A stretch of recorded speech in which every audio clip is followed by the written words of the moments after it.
Listen closely, this isn't another run-of-the-mill betrayal story. It's the night everything I believed about my marriage collapsed, and the night I discovered how far someone will go when trust is gone. It began with a grin. Not mine, hers. She walked back into our house just after midnight. Her hair was tousled, her lipstick smudged, her dress stuck to her in a way that spoke louder than any explanation about a girl's night out. But what stabbed me wasn't her appearance. It was the sound she made, that laugh. Not the warm laugh that once pulled me in, but a sharp, satisfied chuckle, like someone who'd won a little game. She drifted past me like I wasn't there, flung her bag onto the couch, and went straight to the kitchen for a drink. I said nothing at first. I watched, the way you watch a fuse crawl toward something dangerous. For weeks I'd felt the distance. Late nights out, sudden work obligations, messages she hid by turning her phone away. I tried to give her the benefit of the doubt. I wanted to believe the woman I'd shared 8 years with wouldn't cross that line. But that night the doubt didn't whisper. It was shoved into the open. When I asked where she'd been, she answered with a small, careless, "Out." "Why?" "Don't trust me now." Her flippant tone twisted my stomach. I asked again, firmer. She shrugged, leaned on the counter, and said, "I had a little fun. Nothing to worry about." Then that laugh again. In that instant my chest didn't just ache, it went numb. I wanted to explode, to make her feel the rupture she'd made. Instead I held myself together. I told her I was going to bed and walked away, leaving her with wine and her smugness. She thought I'd fold. She thought I'd swallow it. She had no idea what was already taking shape in my head. The next morning I called in sick and began to plan. First stop, the bank. Over the years I'd quietly tucked money away into an account she didn't know existed. Money we'd once joked would pay for a future trip. Now it became my ticket out. I withdrew enough to cover a deposit on an apartment where she wouldn't be able to find me easily. Then I collected proof. Old texts I'd glimpsed, receipts from nights she'd claimed were spent at work.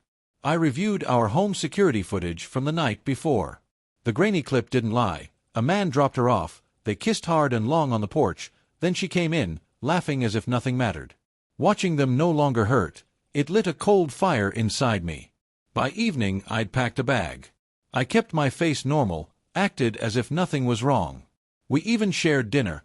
I barely touched my food while she scrolled and texted under the table. I didn't need to catch her in the act anymore. I already had what I needed. 2 days later, when she went out again, I moved the rest of my life. I took my clothes, documents, electronics, everything I intended to keep, to the new place. Before I left, I sat at our kitchen table and wrote her a letter. Not a messy, angry manifesto, not a pleading confession, a cold, precise goodbye. I spelled out what I knew, the messages, the footage, the proof.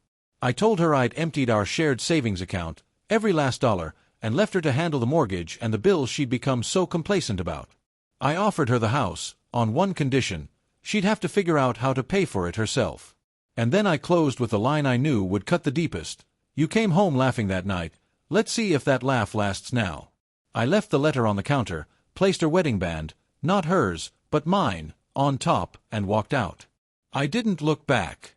When she returned that evening, she found an empty home and a ring on a paper. The reaction came fast. Calls, dozens of them, then texts that moved from fury to pleading to apologies.